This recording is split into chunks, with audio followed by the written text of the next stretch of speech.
Jewellery box, लगता है कुछ सवारी भूल गई है। ऐसा करती हूँ, खोल के देखती हूँ खाली है, कुछ इसमें है भी सही। अरे इसमें तो वाकई सोने के जेवरात हैं। इससे पहले कि रिक्शे वाले को पता चले, ऐसा करती हूँ ये सारे जेवर अपने बैग में छुपा लेती हूँ।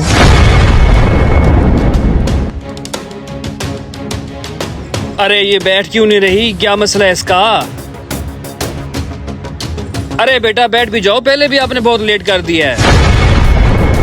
अरे बेटा ये जेवर किसके हैं और तुम बैग में क्यों डाल रही हो? अरे अंकल, ये सारे जेवर मेरे अपने हैं। मेरी क्लास फेलो का बाप सुनारा है, हमने ये जेवर उनको बनने के लिए दिए हुए थे। आज वो ले आइए और कह दिए घर ले जाओ। अरे बेटा वो तो ठीक है, लेकिन आजकल हालात बहुत खराब हैं। चोर उचक्के फिर रहे होते हैं और आपने सरेआम जेवर का डब्बा यहाँ पे खोला हुआ है। ऐसी बेवकूफी दोबारा मत करना। अंकल आपका बहुत शुक्रिया, आज के बाद मैं एहतियात करूंगी। अच्छा बेटा ठीक है, जल्दी से ये सब समेटो और बैठ जाओ, पहले हम बहुत लेट हो गए हैं। शुक्र है बच गई, अगर अंकल को पता चल जाता तो ये सारे जेवर मेरे हाथ से निकल जाते और बदनामी इसके अलावा होती।